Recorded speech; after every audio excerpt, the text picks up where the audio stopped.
Europe को देखना चाहता। MK Fresh Media, subscribe now. कि हिंद के वलियों में है आला, हिंद के वलियों में है आला, हिंद के वलियों में है आला। अरे रुतबा मेरे ख्वाजा का, हिंद के वलियों में है आला, रुतबा मेरे ख्वाजा का, हिंद के वलियों में है आला, हिंद के वलियों। आप ये इस्लामिक आवाज सुन रहे हैं MK फ्रेश मीडिया की जानिब से।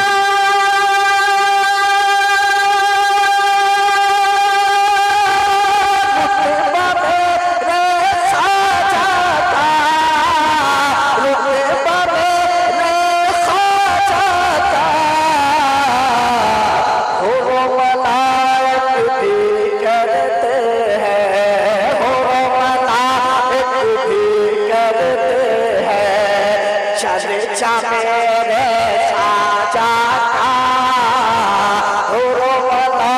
एक भी करते हैं, चर्चा मेरे ख्वाजा का। और सारा ज़माना मिलकर उसको नीचे गिरा देना मुमकिन है। सारा ज़माना मिलकर उनको नीचे गिरा देना मुमकिन है। सारा ज़माना मिलकर उसको नीचे गिरा देना मुमकिन है। सारा ज़माना मिलकर उसको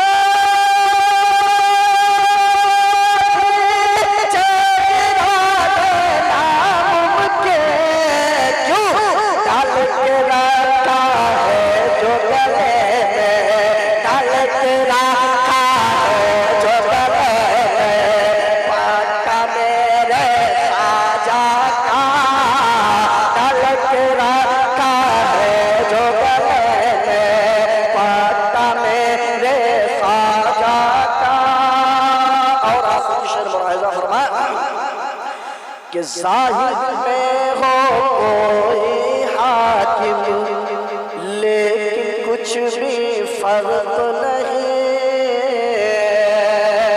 ज़ाहिर में कोई हाकिम, लेकिन उसको फर्क नहीं। ज़ाहिर में हो कोई हाकिम, लेकिन उसको फर्क नहीं। ज़ाहिर में हो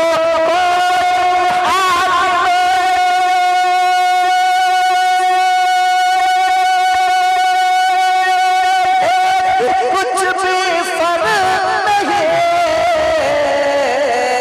क्यों?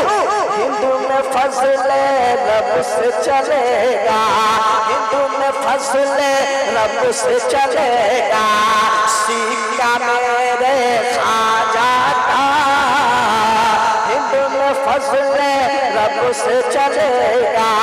सिक्का मेरे ख्वाजा का,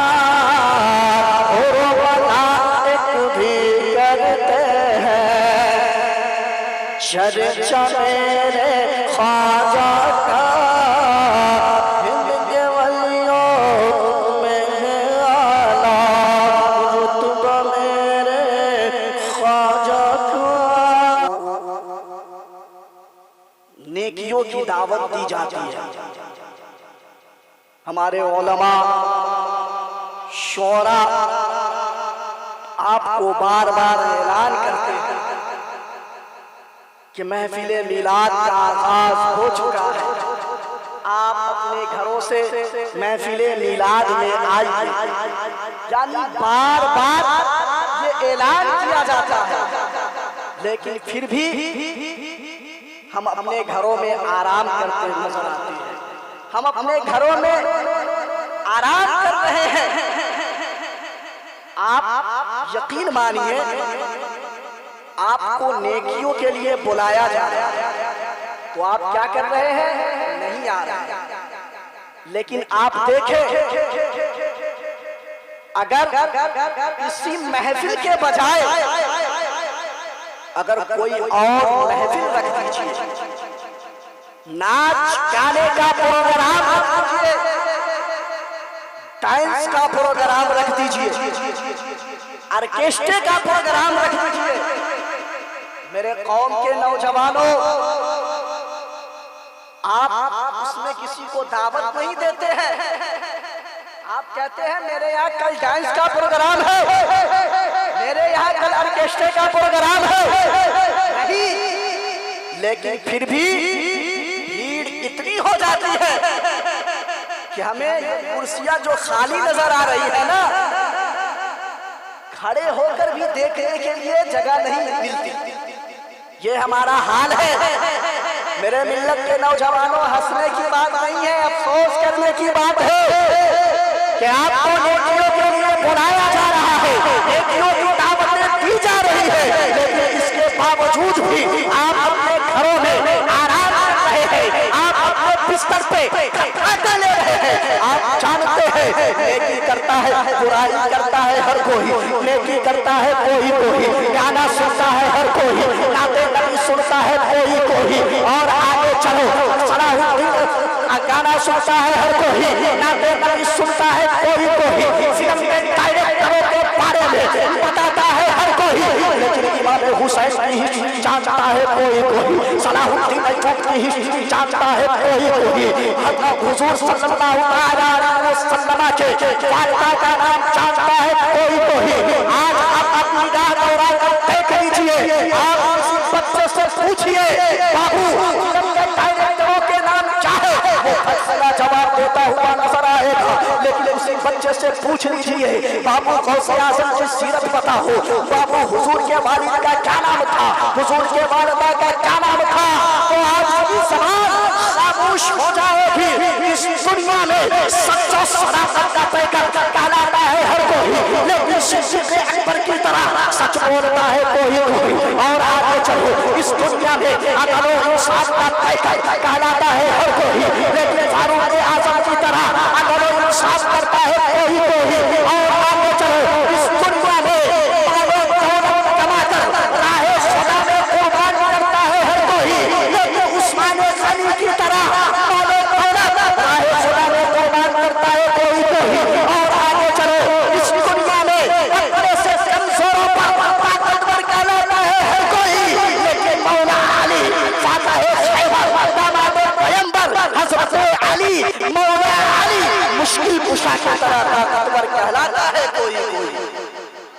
मेरे मिल्लत के नौजवानों, आप देखें, अल्लाह ने फरमाया अला बिज़िक्रिल्लाहि तत्मइन्नुल कुलूब, बेशक अल्लाह के जिक्र से, आप बिल्कुल गौर से सुने, अल्लाह के जिक्र से दिलों को चैन मिलता है। किसके जिक्र से? रब के जिक्र से। कौन फरमा रहा है? अल्लाह फरमा रहा है। कहाँ फरमा रहा है? कुरान मुक़द्दस में फरमा रहा है। क्या? अला बिज़िक्रिल्लाहि तत्मइन्नुल कुलूब, बेशक अल्लाह के जिक्र से दिलों को चैन और सुकून मिलता है, करार मिलता है, राहत मिलती है, संतुष्टि मिलती है। लेकिन अब आप देखें, हम अल्लाह की इबादत और रियाज़त, हम अल्लाह की इबादत कितने करते हैं? बहुत कम अल्लाह की इबादत और रियाज़त करते हुए नजर आते हैं। हजरात, आप दुनिया का जायजा लीजिए, अल्लाह ने आपको पैदा किया है। क्यों पैदा किया? बहुत गौर से सुने आप। अल्लाह ने आपको पैदा किया है। क्यों पैदा किया? आपने आलीशान मकान बनाया, क्यों बनाया? आपका जवाब होगा मौलाना, मैंने बिल्डिंग जो बनाया ये रहने के लिए घर बनाया। आप जहां से विदेश का सफर कर रहे हैं, क्यों कर रहे हैं? मैं आपसे सवाल कर रहा हूं, क्यों कर रहे हैं?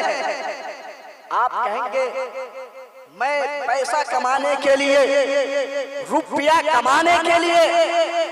कोई मुंबई का सफर कर रहा है, कोई विदेश का सफर कर रहा है, कोई कोलकाता का सफर कर रहा है। क्यों? मालो असबाब कमाने के लिए, दौलत कमाने के लिए। तो आप अपनी मकसद में कामयाब है। गोया आपका मकसद है कि मैं विदेश चला जाऊं, आपका मकसद है मैं मुंबई चला जाऊं, वहां जाने के बाद मैं बहुत सारे पैसे कमाऊंगा और यहाँ आऊंगा, आलीशान मकान बनाऊंगा, आलीशान गाड़ियां लूंगा, उम्दा से उम्दा लिबास पहनूंगा। मेरे कौम के नौजवान, ये आपका मकसद है। इसी तरीके से अल्लाह तबारक व तआला ने आपको पैदा किया है, तो उसका भी मकसद होगा कि अल्लाह ने आपको पैदा किया है, अल्लाह ने आपको जमीन पे जन्म दिया है। क्यों दिया है?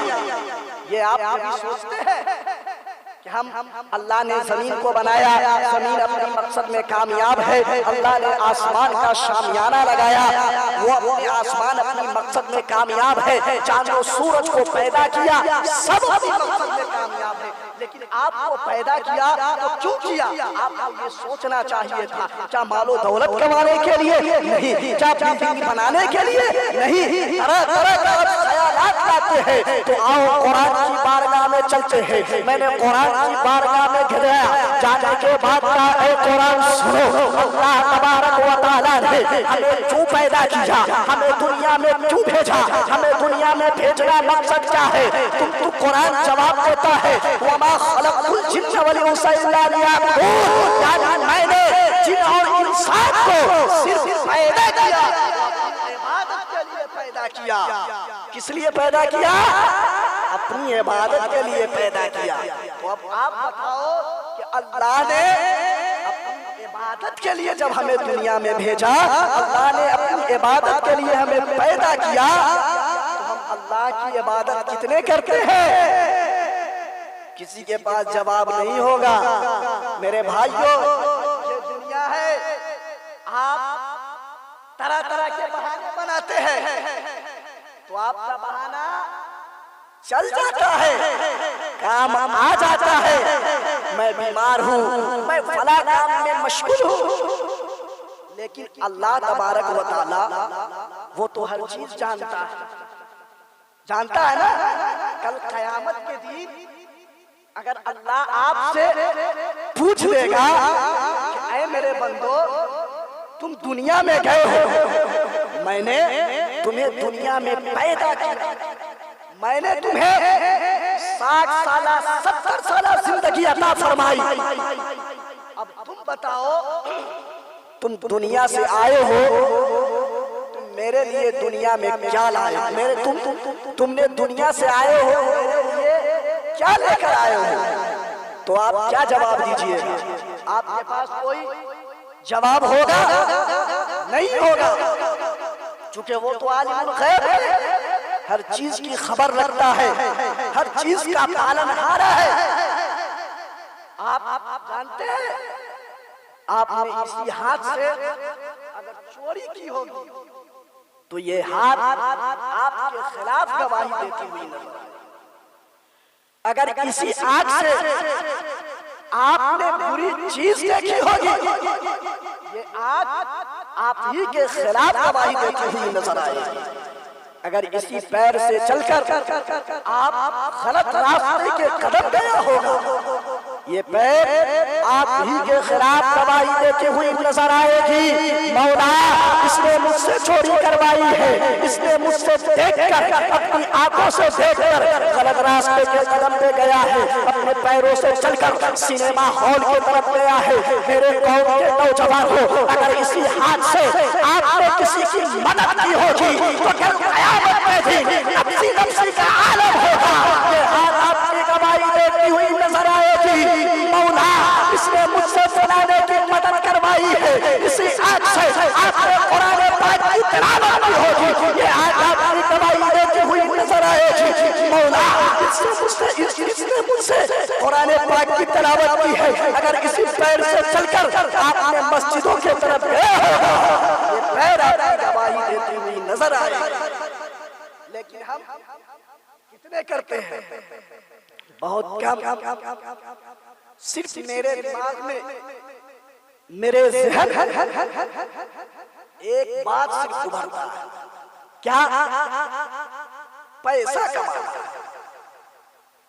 मानो दौलत कमाना। अब वो दौलत हराम की है या हलाल, इससे कोई फर्क नहीं पड़ता है। मेरे पास पैसा आना चाहिए। आप देखें, आप चंद सेकंड के लिए अपनी आंखों को बंद करें और देखें कि मैंने जो दुनिया में बिल्डिंग बनाया, मैंने जो दुनिया में मालो दौलत कमाकर बैंक बैलेंस किया है, मैंने बहुत सारे जगहों पे जमीन लिया है।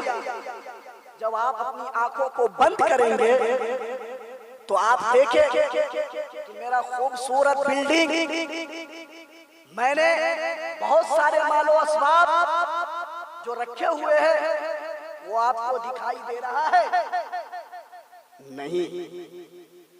तो हम दुनिया में रहने के लिए, मालो दौलत के लिए, घरोबार के लिए इतनी मेहनत करते हैं, धूप की तपिश बर्दाश्त कर लेते हैं, गर्मी की गर्मी नहीं समझते, सर्दी को झेल लेते हैं। क्यों? दुनिया के आराम के खातिर। लेकिन आप सोचिए कि जब आप इस दुनिया से जाएंगे तो सब चीज आपका यही रह जाएगा, कुछ साथ जाने वाला नहीं। अगर कोई चीज जाने वाला है तो वो है नेक अमाल। आप नमाजों की कसरत कीजिए, नमाज पढ़िए, सदका व खैरात कीजिए। गोया अगर आपने ऐसा किया तो इंशाअल्लाह आपके लिए दुनिया में भी कामयाबी है और आखिरत में भी कामयाबी। अच्छा, एक बात और कहने वाला कह सकता है कि अल्लाह तबारक व तआला ने हमें पैदा किया तो अपनी इबादत के लिए पैदा किया। तो एतराज करने वाला कर सकता है। अच्छा ये बताओ, कुरान कह रहा है वमा खलक़तुल जिन्ना वल इंसा इल्ला लियअबुदून, कि मैंने जिन और इंसान को पैदा किया तो सिर्फ अपनी इबादत के लिए। तो यहाँ पे एक सवाल उठता है, पूछने वाला पूछ सकता है, एतराज करने वाला कर सकता है कि अगर सिर्फ हम अल्लाह की इबादत और रियासत करेंगे तो मेरे बच्चे कैसे रहेंगे? हम भूखा मर जाएंगे। मेरे माँ बाप का जो हुकूक है वो कैसे अदा होगा? बीवी कैसे रहे? तो पता है आपको, शरीयत मुस्तफा ने इस्लाम में क्या हमें सबक दिया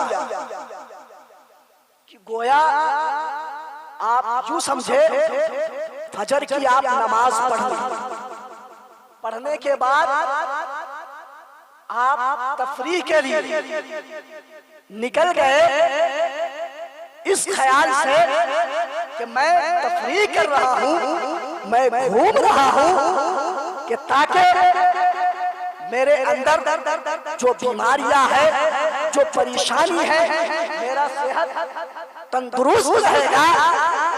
तो आप घूम रहे हैं, ये घूमना आपको इबादत में शुमार किया जा रहा है। इसी तरीके से फिर जब ज़ोहर का वक्त होता है, बंदा फिर जब ज़ोहर की नमाज पढ़ता है, फिर अपने काम में मशगूल हो जाता है। ये काम करना आपको इबादतों में शुमार हो रहा है।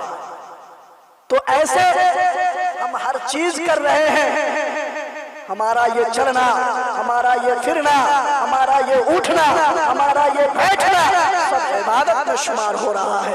इसलिए तो अल्लाह ने फरमाया, वमा खलक़तुल जिन्न वल इंसा इल्ला लियअबुदून, मैंने जिन और इंसान को सिर्फ व सिर्फ इसलिए पैदा किया ताकि वो इबादत करे। लेकिन मेरे कौम के नौजवानों, हम नारा खूब लगाते हैं, नबी के नाम पे जान दे देंगे, नबी के नाम पे कुर्बानी पेश कर देंगे। लेकिन हम सिर्फ नाम का नारा मत लगाइए, काम भी कीजिए।